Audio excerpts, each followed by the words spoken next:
वाला हूँ कि बिहार पुलिस की तैयारी में बच्चों की सोच क्या है, और मैं खुद अपने जो असफल हुआ और बहुत से मित्र मेरे सफल हुए, थोड़ा सा हल्की सी उस अनुभव को शेयर कर रहा हूँ, जिससे बच्चे कम से कम ये जान सकें कि तैयारी कैसे करना चाहिए और सोच में बदलाव कैसे लाना चाहिए।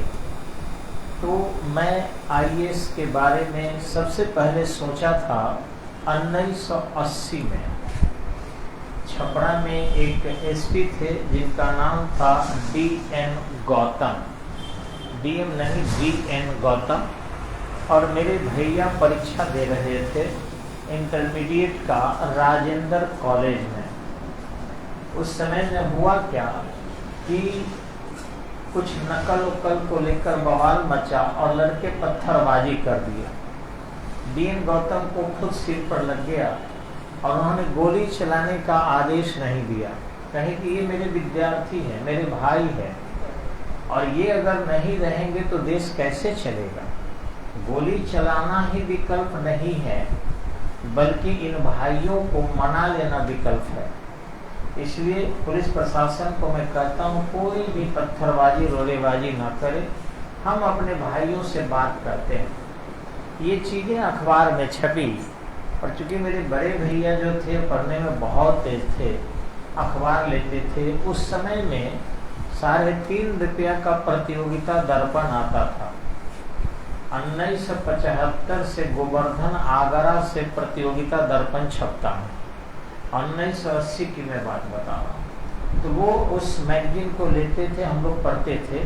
तो इनका अखबार में छपा डीएन गौतम का कि उन्होंने छात्रों को अपना जैसे ही भाई बोला और कहा कि छोटे भाई हैं, किसी कारणवश फिसला गए हैं, तो इनको फिसलाने दिया जाए। और ऐसी स्थिति में उन्होंने न लाठी चलवाया, न डंडा चलवाया और न गोली चलवाया, और समस्या का समाधान एक पल में हो गया कि जब बच्चे ये सुने कि कोई भी पुलिसकर्मी जो है एक्शन नहीं लेगा, ये सब हमारे छोटे भाई हैं, तो पूरे भारत में इनकी बड़ाई हुई।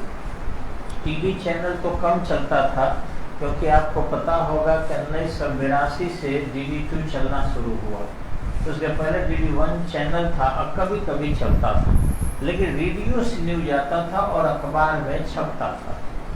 उस समय में अखबार 30 पैसे का आता था, 3.5 रुपया का प्रतियोगिता दर्पण था। अखबार के बड़े वैल्यू थे, और अखबार बड़ा परफेक्ट न्यूज जो कटिंग करके रखता था, उसमें बहुत सारी नॉलेज एकदम सही और परफेक्ट होती थी। तो इस तरीके से हम लोगों के मन में जगा कि बताइए इतनी बड़ाई हो रही है, काश हम लोग भी बने IAS IPS। लेकिन लंबाई नहीं हुई, और जब लंबाई नहीं हुआ तो फिर सोचे कि अब IPS तो नहीं हो सकता है, IAS आदमी बन सकता है। उसके बाद एक दीपक बैठा थे जो भारत यहाँ छपरा के SDM थे, और उन्होंने जनता बाजार के आसपास बहुत सारी गोलियां चलवाई थी, और बहुत सारे PPF थे, IPF थे, लोग मरे थे। तो लगा कितना पावर होता है। और उसके बाद जो है ब्याज दिया, इन सब से हम लोग सीखे। और हमारे कटेसर के मनीष रंजन जी थे, उन्होंने भी जिद किया कि IAS निकालना है, और मैंने भी। अब देखिए असफलता कहाँ मिली मुझे और कैसे मिली, और हमारे ही साथी रहे मनीष रंजन कैसे टॉपर बने। इन दोनों की बातों को, डिफरेंसेस को समझ जाइएगा। तो इस बैच में बहुत सारे मनीष रंजन बैठे हुए हैं और बहुत सारे MK सिंह बैठे हुए हैं। अब मनीष रंजन और MK सिंह के डिफरेंसेस वो जो अपने पर समझ जाएगा, वो कोई भी कंपटीशन निकाल लेगा।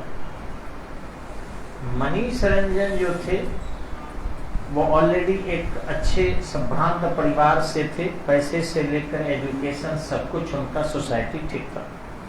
मेरे परिवार में थोड़ी सी आर्थिक तंगी थी, लेकिन मेरे परिवार के लोगों ने आर्थिक तंगी को एहसास होने नहीं दिया। फिर भी मुझे खुद परिवार के प्रति थोड़ा मोह लगता था। मैं फर्स्ट IAS का एग्जाम दिया मगध महिला कॉलेज पटना 1992, और जब मगध महिला कॉलेज, इधर आइए ना सर, मगध महिला कॉलेज 1992 में पटना में मैंने परीक्षा दिया, तो मैं पीटी निकाल लिया। और जैसे ही मेरा पीटी निकला, मैं ये मान बैठा कि अब मेरा आईएएस तय है। और फिर मैं थोड़ा घमंडी हो गया, और इस घमंड के चक्कर में मैं अदर कोई एग्जाम नहीं दिया। न मैं बिहार पुलिस का परीक्षा दिया, पर पुलिस तो ही नहीं सकते थे, लेकिन परीक्षा था ही नहीं, लेकिन एक टीचर का बहाली निकला था 94 के आसपास, उसको न भरे न दिए, न 99 में आया था तब दिए, न बीपीएससी दिए। क्योंकि जब फर्स्ट बार में आईएएस प्रीलिम्स एग्जाम किसी का निकल जाता है, जब जुआ में जिसको फर्स्ट बार अच्छा पत्ता आ जाता है, वो देखिएगा ब्लाइंड पैसा फेंकना शुरू कर देता है, या फिर बहुत ज्यादा पैसे लगाता है। उसको लगता है कि हम जीत जाएंगे, सर वहां चले जाइए सर, तो इस तरीके से हम जीत जाएंगे सुनिश्चित, वो इस चीज को मानकर बैठ जाता है। लेकिन आपसे अगर ज्यादा पत्ता किसी के पास गिर गया तो वो जीतेगा। वही परीक्षा में भी है। मैंने सोचा कि फर्स्ट बार में जब पीटी निकाल लिए, और मेरी उम्र जो है एकदम अभी कम है, 21 साल है, 20 साल कुछ दिन हुआ था, अग्रिम डेट पूछता था, क्योंकि कि इतना में जब पीटी निकाल लिए तो 28 साल एज है, उसमें हमारा आईएएस भला कोई रोक देगा, सवाल नहीं होता। फिर मैं पागलों की तरह तैयारी करने लगा, कभी ये विषय कभी वो विषय, लेकिन गार्जियन से मैं छुपा कर पैसे बचाता था। मैं लगा ट्यूशन पढ़ाने कि हमें ज्यादा पैसा ना लगे। हम एक कोचिंग करते थे और बाकी कोचिंग कराते थे। मैंने अपने कम पैसे खर्च करते थे कि पैसा बचा रहेगा तो बहुत काम आएगा। और मेरे दिमाग में ये घुस गया कि एनी हाउ मैं सक्सेस हो जाऊंगा, चाहे इसके लिए जो करना पड़े। और फिर मैं और मुझे एक दो बार तो ये भी घमंड हो गया कि मैं आईएएस के लिए ही जन्म लिया हूँ, इतना भी घमंड हो गया। और इस तरीके से मैं अदर एग्जाम बिल्कुल ही नहीं दिया। कोचिंग भी मैं ऐसे ही मनोरंजन के लिए जाता था कि कोचिंग वाले हमें क्या सिखाएंगे, बस वक्त का इंतजार है, जिस दिन हम परीक्षा देंगे उस दिन मुझे आईएएस बनना ही बनना है। मनीष रंजन के साथ जो है दूसरी चीजें थी, वो कोचिंग लगातार करते रहे। एक ही कोचिंग में उन्होंने 2 बार एडमिशन लिया, 3 बार एडमिशन लिया, तो हमको खुद आश्चर्य होता था कि इतना पैसा वो क्यों गंवा रहे। वही इतिहास, वही भूगोल, वही संविधान, वही फिजिक्स, वही केमिस्ट्री, उधर जाइए नशे, दोबारा क्यों ऐसा कर रहे हैं। हमको तो एक ही जो नोट से मिला है वही अभी नहीं रख पाए हैं, तो दोबारा जाने की जरूरत क्या है। अब ये चीजें जो दिमाग में मेरे, और पैसा दोबारा हम क्यों दे कोचिंग वालों को, पहले उसका सारा नोट्स रट तो जाए। तो मैंने ये बात मनीष बाबू से पूछी भी, तो बोले कि देखिए, जो टीचर लिखाता है, नोट्स देता है, समझाता है, वो हमेशा नया होता है, और उस नयापन से नए विचार आते हैं, और नए विचार से आदमी सक्सेस होता है। आपको भी करना चाहिए। तो हमें लगा कि ठीक है सर, पढ़ने में तेज है, लेकिन हम जैसे बुद्धिमान नहीं है, ये बेमतलब बहुत पैसे वाले घर के हैं, इसलिए पैसे लुटा रहे हैं। और फिर मैंने अपना पैसा बैंक में बचाना शुरू कर दिया। नसीब में ऐसी चीजें बेकार थी कि मुझे उस समय में ट्यूशन खूब मिलने लगा, और मैं लगा ट्यूशन पढ़ाने। कभी कभी तो इतना पैसा कमाने लगा कि मुझे लगा कि आईएएस वाले क्या कमाएंगे जितना कि हम ट्यूशन से कमा सकते हैं, क्या होगा आईएएस बनते, ये दिमाग में आ गया। और मनीष रंजन जो थे बेचारे, उन्होंने अपना नौकरी छोड़ दिया। वो गुजरात में मदर डेयरी जो है आपका, मदर डेयरी नहीं माने आनंद वाला, उसमें वो कंप्यूटर से पढ़कर गए थे, और इरमा उसका नाम था। उसमें 25,000 रुपये महीना पर उनकी नौकरी थी। उन्होंने उस नौकरी को रिजाइन कर दिया और कहा कि नहीं, पूरी तरह हमें आईएएस की तैयारी करना है तो करना है। तो हमारे मन में आया कि मैं थोड़ा सा ज्यादा उनसे चालाक हूँ। परीक्षा वो भी दिए, परीक्षा हम भी दिए, पीटी उनका भी हुआ, पीटी मेरा भी हुआ, मेन उनका भी हुआ, मेन मेरा भी हुआ। लेकिन इंटरव्यू जब हम दोनों देने गए तो उनका अंग्रेजी माध्यम में था, मैंने हिंदी दिया। फर्स्ट इंटरव्यू मैंने अंग्रेजी में दिया था, हालांकि नहीं बता पाया था सारा आंसर, लेकिन मुझे अंक अच्छे आए थे। मैंने हिंदी में इंटरव्यू दिया। हो सकता है मेरे व्यवहार में कमी हो, मेरे नॉलेज में कमी हो, मैं अयोग्य रहा हूँ, परिणाम सामने है, मैं असफल हो गया। लेकिन मनीष रंजन केवल सफल ही नहीं हुए, टॉपर बने और चौथा रैंक लाए। मुझे बहुत खुशी हुई कि चलिए मेरे गांव के, मेरे घर के, मेरे पड़ोस के टॉपर बने। लेकिन जब ताने रूप में आने लगे फोन कि वही जी मनीष टॉपर हो गए, अब तुम मनोज फेल कर गया। अब उनको भी मनीष कुमार सिंह, मेरा भी मनोज कुमार सिंह, एमके सिंह नाम था। बड़ा बहुत फोन आया और बहुत मुझे आत्मग्लानि हुई और लगा कि जीना मुश्किल है, मुझे मर जाना चाहिए। लास्ट चांस था, कोई एज नहीं था उस समय, जनरल के चांस भी कम थे और एज भी कम थे, आप लोगों को पता होना चाहिए। अब तो एज भी कर दिया है 32 साल और चांस भी कर दिया है 6 चांस आई गेस का। मुझे लगा शायद एक चांस और मिला रहता तो हम भी टॉप करके दिखाते, लेकिन नहीं मिला चूंकि संभव ही नहीं था। और जब फिर चांस बढ़ाया भी सरकार तो एज मेरा पार हो चुका था। अब मजबूरी में मरता क्या नहीं करता, भूख से तरफ के मरने से अच्छा है कि खटके मारा जाए। मैंने ये अपना लिया कि चलिए अब पठन पाठन करके ही जी कुछ किया जाए। लेकिन हाँ, एक बार मन में सुसाइडल केस भी आया। मेरे अगल बगल 1-2 लड़के मर भी गए, आत्महत्या कर लिए, लेकिन उनके बारे में अखबारों में पुलिस ने ध्यान भटकाने के लिए क्या लिखा कि इनकी गर्लफ्रेंड इनको छोड़ दी है, जिस कारण ये आत्महत्या कर ली है। मुझे लगा कि अगर मैं भी करता हूं तो मेरा भी तो यही हाल होगा, चारों तरफ बदनाम हो जाएंगे। और एक ध्यान रखिएगा, जितने भी सुसाइडल केस होते हैं, चाहे वो जिस प्रॉब्लम से आप कीजिए, एक ही पुलिस को ट्रेनिंग दिया गया है कि उसको जो है गलत चीज आरोपित कर दो। उसे एकदम नौजवान अगर है तो ये आरोपित कर दो कि कहीं न कहीं उसका सेक्सुअल संबंध था या उसका लव था और उसमें कामयाब नहीं हुआ और जिस कारण वो आत्महत्या कर लिया। ये बहुत अच्छा तरीका है जिसमें परिवार वाले भी चुप हो जाते हैं, नहीं बोल पाते हैं, अथवा उनके परिवार के ज्यादा बोलने वाले लोगों को ही फंसा दो, जो ज्यादा उसको तहकीकात में जाना के लिए दबाव बनाए कि पुलिस को जांचना चाहिए, हड़ताल करेंगे, तूफान मचाएंगे, उन्हीं का नाम उसमें डाल दो तो वो शांत हो जाएंगे। और पुलिस आसानी से उनका नाम उसमें डाल देती है कि इसमें इनकी संलिप्तता दिख रही है। अब जैसे उनका नाम पड़ेगा वो शांत हो जाएंगे। इसलिए किसी भी परिस्थिति में आत्महत्या नहीं सोचना चाहिए, और कर लेंगे तो धरती का कोई भी ऐसा नहीं है जिस पर गलत आरोप नहीं लगा हो। बस आपका उम्र 10 साल से लेकर और 80 साल के बीच होना चाहिए। तो देखे होंगे कौन सुशांत सिंह, उनका भी वही आरोप लगा, गर्लफ्रेंड बॉयफ्रेंड, पता उसके साथ क्या प्रॉब्लम था ये लोग नहीं समझे, क्या सेंटिमेंटल स्थिति हुई होगी ये लोग, या किसी ने मार दिया ये भी नहीं।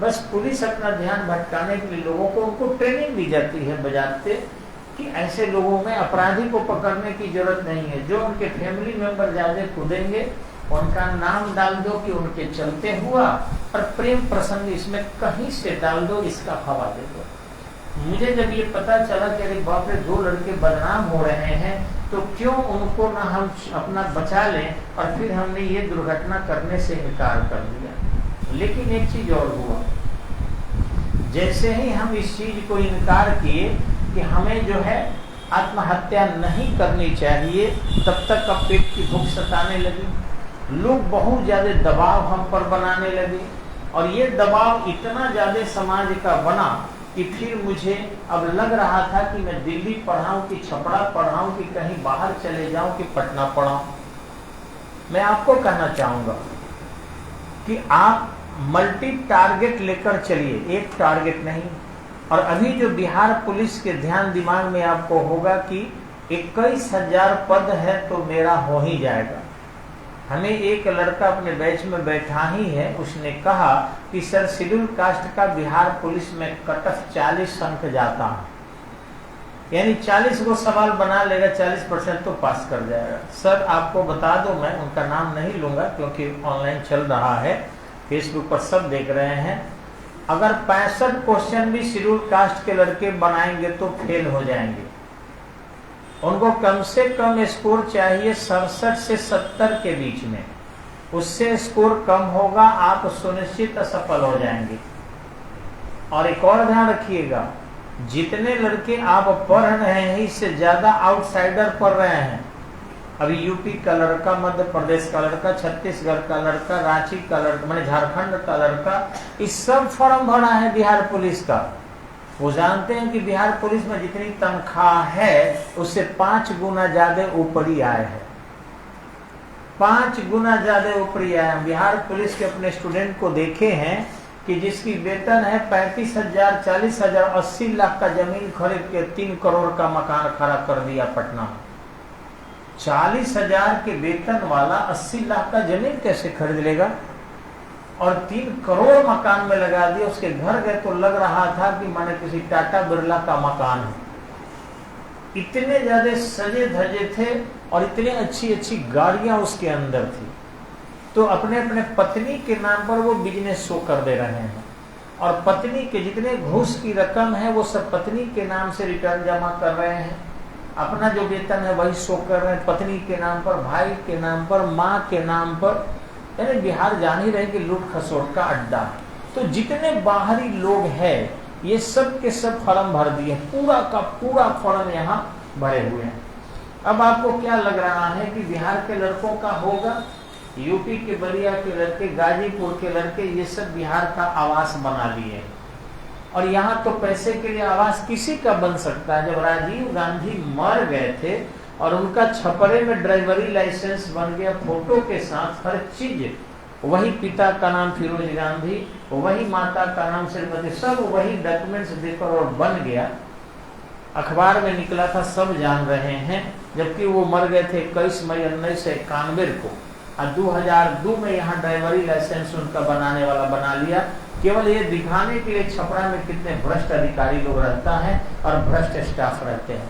अब जो चाहोगे वो यहाँ हो सकता है। जान लीजिए सारे के सारे बस पैसे के लिए भूखर की तरह ब्लॉक में बैठे।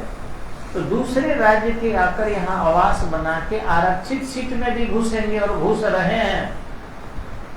आवास तो कहीं का बनवाया जा सकता है, ऐसा थोड़ा कि बर्थ प्लेस ही आवास होता है। नहीं, जहां भी 3 साल रह जाइएगा वो आपका आवास है। तो वो शो कर देते हैं कि 3 साल से हम रह रहे हैं, किराए पर रह रहे हैं। आवास बनाया जाए तो बनाना लाजमी है, सीधी सी बात है। सरकार के भी अधिकारी क्या कर सकते हैं? तो इस तरीके से आवास बना के आवेदन कर चुके हैं और मुझे विश्वास है कि कट ऑफ कोई कम नहीं जाने वाला है, बेसी जाएगा। इसलिए लापरवाही नहीं कीजिए, थोड़ा भी न सोचिए कि हम पुलिस के लिए बने हैं या हमारा नौकरी हो जाएगा। हमेशा लेकर चलिए कि भैया मनीष रंजन की तरह सोचना है। हम अपने अभी आय को बंद कर देंगे, अभी जहां तहां काम में लगे हैं वो बंद कर देंगे, कहीं भी न्यूनतम आय प्राप्त करेंगे। जो इस दौरान हमें घूमने की प्रवृत्ति जहां तहां है उसको रोक देंगे, हितई कुटमैत नहीं जाएंगे, नेवता पहानी नहीं जाएंगे। इस तरीके से कम सोएंगे, मोबाइल कम से कम देखेंगे, कम से कम स्वादिष्ट भोजन लेंगे, किसी के जन्मोत्सव में भी नहीं जाएंगे। जितना कट के रहेंगे, जितना आइसोलेट रहेंगे, उतना जल्दी हमें सफलता मिलेगी। और बहुत गाइड नहीं खरीदना है, बाजार का कोई ऐसा गाइड नहीं है जो आपको सफल करा सके। तो कोई भी, और पुलिस दरोगा का तो एक भी गाइड नहीं है जिसको पढ़िएगा और पास करिएगा। तो पब्लिकेशन वाले की चालाकी है। तो वो जिल्द बदल दे रहे हैं तरह तरह के कि मॉडल सेट, प्रीवियस सेट, और आप उसको खरीद के दुकानदार अमीर हो रहा है, पब्लिकेशन अमीर हो रहा है। आप सफल नहीं होंगे, ये गारंटी है। अब सफल होने के लिए क्या तरीका है? तो आपको बेस बुक पढ़ना पड़ेगा। जैसे जीके जीएस का उपहार का गाइड है, जनरल लूसेंट का गाइड है, जो आप घर में पहले से रखे हैं, उसको पढ़ लीजिए। और दूसरा कि कहीं भी बढ़िया कोचिंग ज्वाइन कीजिए। दलाल मलाल के चक्कर में तो जो 27 लाख लड़के फॉर्म भरे हैं उसमें क्या 1 लाख लड़के दलाल के चक्कर में नहीं फंसेंगे? निश्चित फंसेंगे। और 1 लाख लड़के के पास पैसा नहीं होगा, लेकिन क्या 1 लाख सीट है? तो फिर उसमें अगर 21,000 मान लीजिए दलाल ही करा देंगे तो वो तो 79,000 लड़के दलाल के चक्कर में भी पल के फेल होंगे। और हम देखे हैं कि हमारे ही विद्यार्थी चुट्टा सब जहां तहां खोल के बैठा है, कोई जनता बाजार खोल के बैठा है। चुट्टा इसलिए कह रहे हैं कि साले को ब्लॉक में भी कौन नहीं पहचानेगा, कहीं कोई काम नहीं करेगा, लेकिन हवा पानी इतना देकर ठगेरा सब पैसा कमा रहा है। मेरे स्टूडेंट में बता रहा हूं कि टिकाता है, ये लड़की तेज है ना, तो हाँ इससे कहेगा 2,500 रुपया तू एग्जाम हॉल में तू एको क्वेश्चन मत रखना कहेगा, और लास्ट पीरियड में जानते हैं क्या कर, खूब रटवाएगा, पढ़ाएगा, ही करेगा। और अगर पैरवी है तो मैं छपरा जिला के फेसबुक पर कह रहा हूं कि चाहे वो शीतलपुर के काम है, उसको हो मलमलिया वगैरह सब बहुत बड़ा बड़ा मेहमान घाघ बैठल है, सब जेने जाइएगा ना। मैंने हमारे यहाँ वो नाक से बोलता है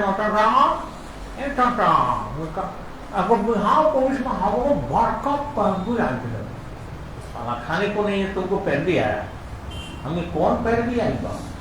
हमारे वो बहलिया का शादी हुआ ना, और बहलिया का जीजा जी का दामाद का देवर का एगो दोस्त है जो डीजीपी का गाड़ी चलाता है, मन के पटक के उसका वही खेत में धके डालते हैं। लेकिन हम क्या करें अब भाई, जिसको है मित्र हमको चेक करना था, वहां पर जितना लड़का दे दिएगा ना, ज्यादा नहीं, 1-1 लाख पौने देना है, हो जाने के बाद 5-5 लाख देना है, उछोक का करवा देंगे कितना, 1 लाख 2 लाख जितना लड़का होगा सबका करवा देंगे। तो छोटा कोई भी नहीं पता कि पद कतना निकला, हम यदि 21,000 पद में 21,000 करवा देंगे लड़का का, हम तो 21,000 लड़का के लिए कितना पैसा एडवांस दे दें, सबका 1-1 लाख जोड़ के दे दीजिए, हमको तो कटना होगा, बताओ ना 21,000 में 1 लाख से बोलना होगा तो कितना होगा, तो कहाँ का कितना होगा, 21 लाख होगा, दे दीजिए, करवा देंगे। एकदम बौचट है, उठा टेक है। लेकिन सुनत जिसके बेटा का वो नौकरी भी हो जा रहा है, उस लड़कवा भी दुष्ट है और उसका बपवा भी दुष्ट है, हम देख रहे हैं। मेरिट से हम ही करा रहे हैं, हम अपने लड़कों को उजागर नहीं कर रहे हैं, जिस लड़कों का भी हो रहा है हम ही करा रहे हैं। लेकिन वो सब उसका बापो दलाली कर रहा है, लड़की वो दलाली कर रहा है, और गांव के हितई के कुटुंबित के सबका पैसा लेकर और बैठ जा रहा है। बढ़िया हम बता रहे, कई लड़के ऐसे हैं जिनका बिहार पुलिस मैंने मेहनत करके पढ़ा लिखा के जैसे भी है उनको पास करा दिया। अब वो दलाली शुरू कर दिया, उनके बाप दलाली शुरू कर दिया कि हमारा बेटा पैसा से हुआ है, हम जानते कैसे हुआ, लेकिन पैरवी मेरा है और 10-20-50 आदमी से ले रहे हैं, और पैसे लेकर जो है अब उसको खिला रहे हैं, अपना काम कर रहे हैं, उसको न लौटा रहे हैं, लौटा भी रहे हैं तो इतना कम उसमें भी जो मजबूत है दे रहे हैं, जो कमजोर है उसका दौड़ते रह जाएंगे। डूब गया, ले लिया, मजाल है, आ जाएगा, छोड़ेंगे नहीं, मारो इसको, तुम्हारा पैसा, इतना गाड़ी गलौज कर रहे हैं। अच्छा लड़का नहीं मिल रहा है न तो उनको धर के ठोक देता। मेरे पास भी सुबह से शाम तक ऐसे ही गार्जियन आ रहे हैं, पैरवी। बड़ा आश्चर्य हो रहा है कि भैया 23 साल में क्या बताएं, 23 साल हो गया मेरा, कहीं परिचय होगा कि नहीं होगा, मेरा डिपार्टमेंट में कोई होगा कि नहीं होगा। आश्चर्य करेंगे, फेसबुक पर बोल रहे हैं हम, पटना स्टेडियम में जहां दौड़ होता है 150 लड़के मेरे हैं, 150 डीएसपी मेरा होता है, आपके दरोगा मेरे होते हैं, नापने वाला, कुदाने वाला, फनाने वाला सब मेरे। हम जाके देखे तो कह रहे सब तो हमारे हैं, एको वो उसमें स्टाफ नहीं दिख रहा था जो मेरा स्टूडेंट नहीं था, सब एकदम प्रणाम सर, आइए हो यार, तुम नौकरी चला जाएगा, अपना काम करो। तो इस तरीके से, लेकिन फिर भी किसी बच्चे को हमने नहीं कहा कि मत दौड़ो करवा देंगे, मत कूदो करवा देंगे, मत गोला फेंको करो, किसी को नहीं, क्योंकि राज्य की सेवा भी तो जरूरी है। दूसरा कि जहां बहाली का सेंटर है, जहां सभी रिजल्ट तैयार होते हैं, उसका 100 के 100% स्टाफ मेरा, पूरा फुल के फुल डिपार्टमेंट में एक को बारी नहीं है। इसके बावजूद भी किसी बच्चे से हमने नहीं कहा, कतनो गार्जियन आके कह दें कि सर